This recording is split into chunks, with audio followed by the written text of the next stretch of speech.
सरदार वल्लभ भाई पटेल, जिन्हें भारत के लौह पुरुष के नाम से भी जाना जाता है, भारत के स्वतंत्रता संग्राम के एक प्रमुख नेता और भारत के पहले उप प्रधानमंत्री, जिन्होंने किसानों और मजदूरों के अधिकारों के लिए लड़ाई लड़ी।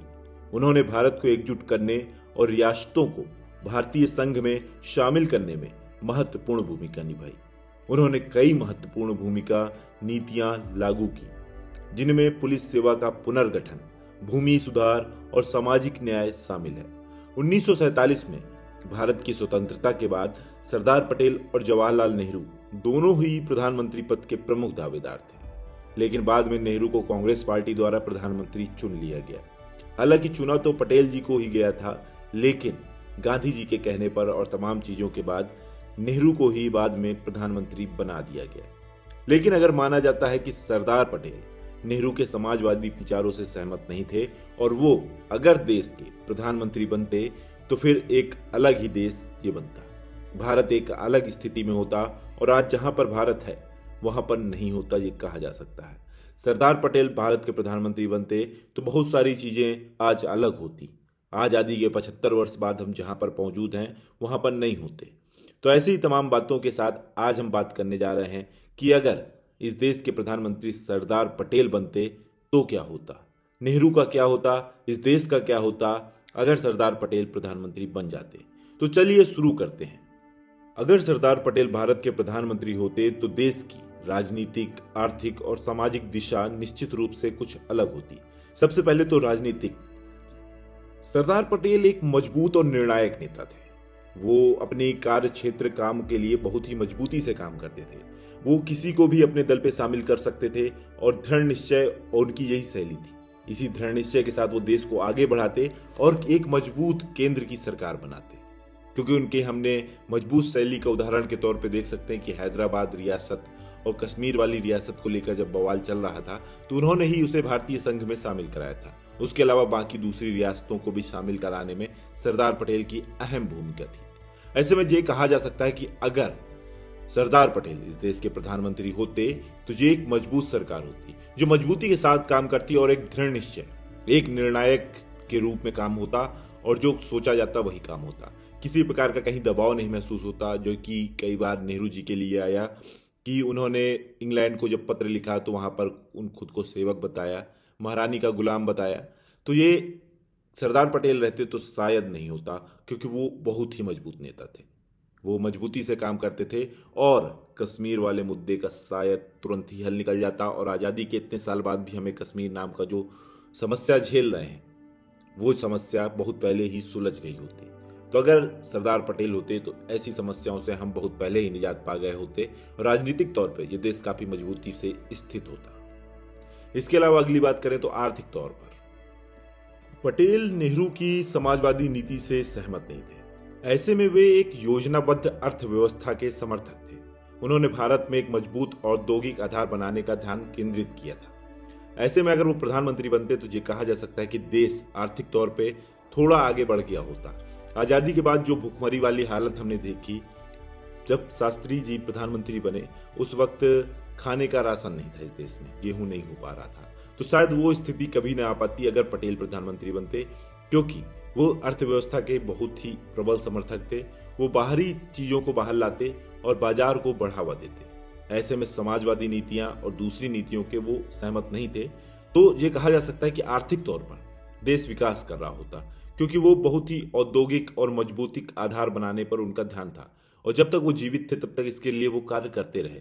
उनकी नीतियों से देश में तेजी से तरक्की हो रही थी और आज़ादी के बाद काफ़ी काम जो हुआ औद्योगिक क्षेत्र में वो पटेल जी की ही रोड मैप तैयार करके वो गए थे, उसी के आधार पर कार्य हुआ और उसी के आधार पर देश बढ़ा है। तो ये कहा जा सकता है कि आर्थिक तौर पर ये देश काफ़ी तरक्की करता अगर पटेल प्रधानमंत्री बनते। महात्मा गांधी हों या नेहरू, दोनों पर ही एक तरह का आरोप लगता रहा है कि किसी वर्ग विशेष का ज्यादा ही ध्यान देते थे, उधर की तारीफ ज्यादा ही करते थे। तो ये आरोप शायद पटेल पर नहीं लगता, क्योंकि वे जातिवाद और सामाजिक अन्याय के कट्टर विरोधी थे। वो समतावादी समाज की बात करते थे। वो इस सामाजिक स्थापना जो करना चाहते थे वो समतावादी समाज चाहते थे। वो सभी नागरिकों को समान अधिकार मिले, वोट बैंक की राजनीति न हो, दोनों ही पक्षों को बराबर लाभ मिले, सभी के समान लाभ मिलने की वो बात करते थे। उनकी सामाजिक सुधार की नीतियों से समाज में अधिक न्याय और समानता स्थापित होती, ये कहा जा सकता है, क्योंकि पटेल सामाजिक न्याय के पुरोधा थे। उन्होंने रियासतों को जब अंदर किया और जब पाकिस्तान का विभाजन हुआ तो उस वक्त भी उन्होंने जो निर्णायक की भूमिका निभाई, उस वक्त ही देखा जा सकता है कि वो सामाजिक तौर पे कितने प्रबल थे। इसी आधार पर यह कहा जा सकता है कि अगर सरदार पटेल इस देश के प्रधानमंत्री बनते तो सामाजिक तौर पर वाकई बहुत अधिक विकास होता और न्याय की स्थापना होती, सामाजिक न्याय की स्थापना होती। वो सभी नागरिकों के लिए काम करते और समान अधिकार की बात करते। किसी तरह की कोई कट्टरवाद या फिर वोट बैंक की राजनीति नहीं होती, जो कि सदा आरोप लगता रहा है कि आज़ादी के बाद इस देश में अल्पसंख्यक या दूसरे समुदाय के लोगों को अधिक ध्यान में रख के काम करने की कोशिश की गई और एक वोट बैंक बनाया गया।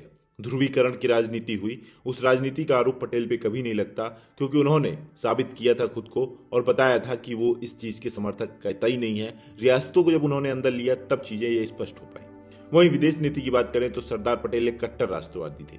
जैसा कि आज की सरकारें हैं, आपने जयशंकर जी को देखा होगा, जैसी वो बातें करते हैं, इसी तरह की बातें वो उस वक्त करते थे। तो एक मजबूत और आत्मनिर्भर राष्ट्र बनाने के वो समर्थक थे और वही राष्ट्र वो बनता उस वक्त है। जिस प्रकार गुटनिरपेक्ष या दूसरी तरह की चीजें आई, वो चीजें नहीं आ पाती और वाकई में देश शायद खुलकर अपनी बात उस वक्त से रख रहा होता और देश को फायदा होता, ये कहा जा सकता है, क्योंकि उनकी विदेश नीति नेहरू की विदेश नीति से बहुत अलग थी। वो एक कठिन रुख अपनाते थे अंतर्राष्ट्रीय मामलों पे। उनका स्पष्ट था कि हम कहाँ रहेंगे, कैसे रहेंगे, क्या हमारा स्टैंड है, उसको लेकर था। किसी तरह का विवाद नहीं खड़ा होता, सभी को साथ लेकर नहीं चल पाने की बात होती। जो आज तक हम चीन के कारण स्थायी सदस्यता नहीं पा पाए हैं, वो सदस्यता शायद काफी पहले मिल गई होती। तो अगर पटेल होते तो एक मजबूती के साथ काम हो रहा होता, ये कहा जा सकता है। वो कठिन रुख अपनाने पे और दृढ़ता के साथ काम करने में विश्वास रखते थे।